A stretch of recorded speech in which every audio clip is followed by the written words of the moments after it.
all the time. Here I'm going to show you what happens when you go too fast in a spot. So you hang it off halfway off the edge. You wait till you see a little bit of moltenness, or maybe before. Once you get the hang of it, you'll know when the right time to do it. Then you press down the oxygen, and it'll cut through. I think what's happening is the oxygen is actually burning metal, like it's using the metal as fuel and just blowing it right out, catching it on fire, literally burning the steel out. And when it's molten, it's ready to get ignited by the oxygen and blown out. I could be wrong, but either way, that's when it's ready to cut. See right there, I went too fast and it stopped cutting. So when you do that, you don't have to worry. Just hold it there again and wait for it to get molten and start over. It happens. So here's me piercing a hole. I did a couple other ones, but I forgot to turn on the camera, so I just kind of wasted some gas. But you just heat it up. It takes a while to pierce thick metal. This is 1/2 inch metal, but you just hold it there, and then you wait till you see that little bit of liquid, and then you push down the oxygen. You can push it down a little bit before that, once you know what to look for. But if you push it down too soon, it'll spray a bunch of metal all over your face. You don't want that. If you wait until it's molten, it'll just all go through, and none of it will shoot up at you.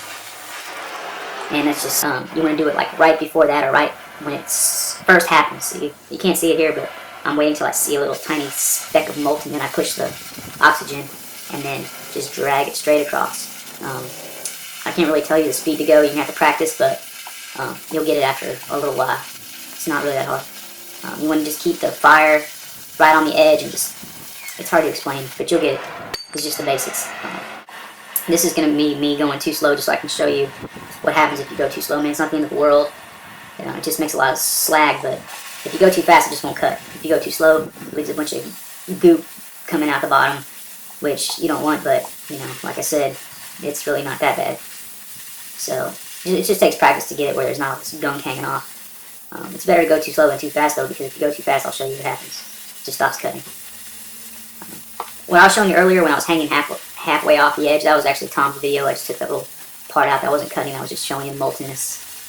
And you just want to look for that sheet, how to use a torch. Okay, so after you preheat it, you want to hold the flame halfway off, and then when it gets molten, push the lever, and then drag it straight across in a nice fluid, smooth motion. You don't want to go too fast. I'll show you what happens because it'll not work, and you don't want to go too slow because it'll make too much slag. You need to practice.